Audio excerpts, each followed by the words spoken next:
Angles को आज से पहले भी बहुत बार पढ़ा होगा। आपने ये भी पढ़ा होगा कि कितने डिग्री के एंगल को क्या कहते हैं।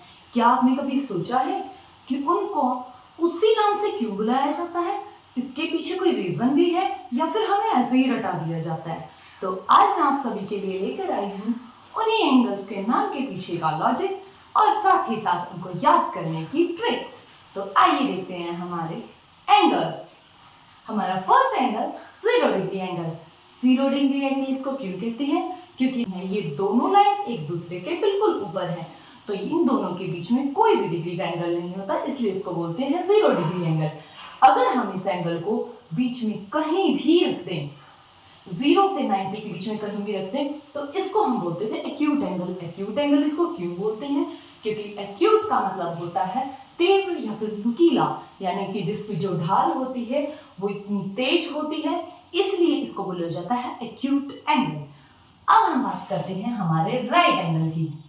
आपने देखा होगा कि जो इंसान सही होता है वो कभी झुकता नहीं है, इसलिए जो सीधी हमारी लाइन होगी वो हमारी इसके साथ बनाएगी 90 डिग्री का एंगल, जिसको हम बोलेंगे राइट एंगल। जब बात आए राइट एंगल से ऊपर की, तो हमने यहाँ पे बीच में कहीं भी 90 टू 180 के बीच में अगर हम कोई भी एंगल बनाएंगे तो उसको हम बोलेंगे ऑब्ट्यूज एंगल। अब इसको ऑब्ट्यूज एंगल क्यों बोला जाता है? क्योंकि ऑब्ट्यूज का मतलब होता है सुस्त या फिर चौड़ा, यानी कि जो एंगल इस तरह से फैला हुआ होगा।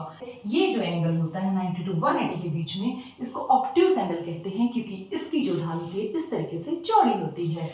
जब अगर हम बात करें हमारे नेक्स्ट स्ट्रेट एंगल की, स्ट्रेट एंगल हमेशा होता है 180 डिग्री का। अब इसको स्ट्रेट एंगल क्यों कहते हैं? क्योंकि ये एक सीधी लाइन के ऊपर बना होता है, इसलिए इसको हम बोलते हैं स्ट्रेट एंगल। अगर हम बात करें हमारे नेक्स्ट एंगल यानी कि रिफ्लेक्स एंगल की, तो 180 टू 360 के बीच में नीचे की तरफ कितने भी डिग्री पर एंगल बना हो उसको हम रिफ्लेक्स एंगल या प्रतिवर्ती कोण बोलते हैं। उसको रिफ्लेक्स एंगल क्यों बोला जाता है? क्योंकि ये हमारी एक सीधी लाइन होती है और इससे नीचे की ओर कहीं भी हमारा एंगल हो तो वो क्या होगा, हमारे ऊपर वाले किसी भी एंगल की रिफ्लेक्शन से हम याद कर सकते हैं। इसको हिंदी में प्रतिवर्ती कोण बोला जाता है।